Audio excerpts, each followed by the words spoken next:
ধোঁয়া বেরোচ্ছে মা, এটা কি রান্না করছো গো মা? এত গনগন করে ধোঁয়া বেরোচ্ছে। এত ধোঁয়া বেরোচ্ছে গনগন করে, এটা হচ্ছে আমার পোনা মাছের ভাপা হচ্ছে, বুঝলি? পোনা মাছের ভাপা। সবাই ইলিশ মাছের ভাপা খাও বন্ধুরা, আর এটা আমি করেছি, তোমাদের দেখাচ্ছি খুলে কিরম করে আমি পোনা মাছের ভাপা করেছি। পোনা মাছের ভাপা? হ্যাঁ, এটা কিন্তু পোলাটা একটু টাফ। পোনা কিরম করে তোলো দেখি। এই দেখো বন্ধুরা, রে বাবা, ওই তো তুলে ফেললে।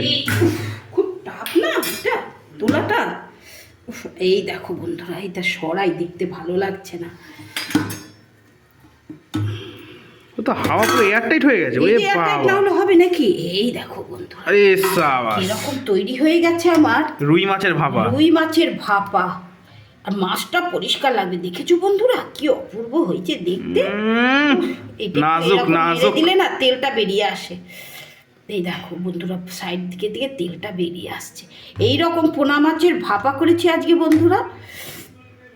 হ্যাঁ, আর করেছি এই যে পেঁয়াজ, এই যে মুসুর ডাল সেদ্ধ করেছি এরকম করে।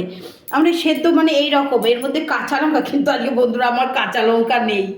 আর এই যে এইদিকে বন্ধুরা, এই দেখো এরকম ভাত তো গরম গরম ধোঁয়া ওঠা ভাত আমার, এই যে আমার মা লক্ষ্মী।